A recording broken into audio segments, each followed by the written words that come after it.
Siamo all'azienda Forchir con Giulia Bianchini e siamo al momento della vendemmia. Giulia, come sta andando innanzitutto questo momento atteso? Sta andando molto bene, quest'anno siamo molto contenti, è stata un'annata finalmente molto bella, le uve sono sane, hanno un grado zuccherino importante e siamo molto contenti.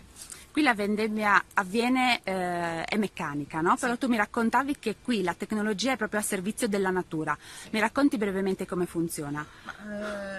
Come dicevo appunto, tutta la vendemmia è a macchina.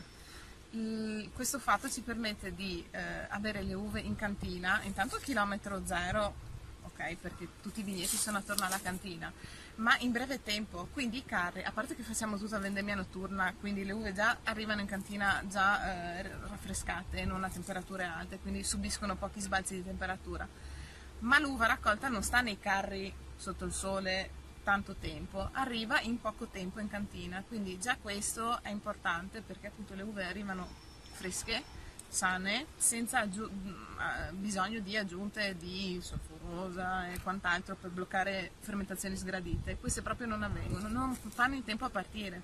Nonostante questo comunque voi avete circa una ventina, più di una ventina di dipendenti annuali che sono comunque un po' anche l'anima, no, dell'azienda, mi Certo, raccontavi. Vengono impiegati nelle varie mansioni, in cantina soprattutto e anche in altre fasi dell'azienda. Sì, con il fatto appunto della vendemmia a macchina non abbiamo grossi sbalzi di lavoro, nel senso la quantità di lavoro è abbastanza omogenea durante l'anno, quindi i ragazzi sono sempre quelli a lavorare per noi e appunto i turni, sì, certo in vendemmia si allungano un pochino, però i ragazzi sono sempre quelli, non abbiamo squadre, non abbiamo niente. Per il 2018 c'è un vino particolare che consiglieresti dell'azienda Forchir? Beh, abbiamo presentato il Vin Italy Joy. Joy è uno spumante extra brut, quindi molto secco, da ribolla gialla e glera, che è l'uva del prosecco, ed è buonissimo da bere freddo.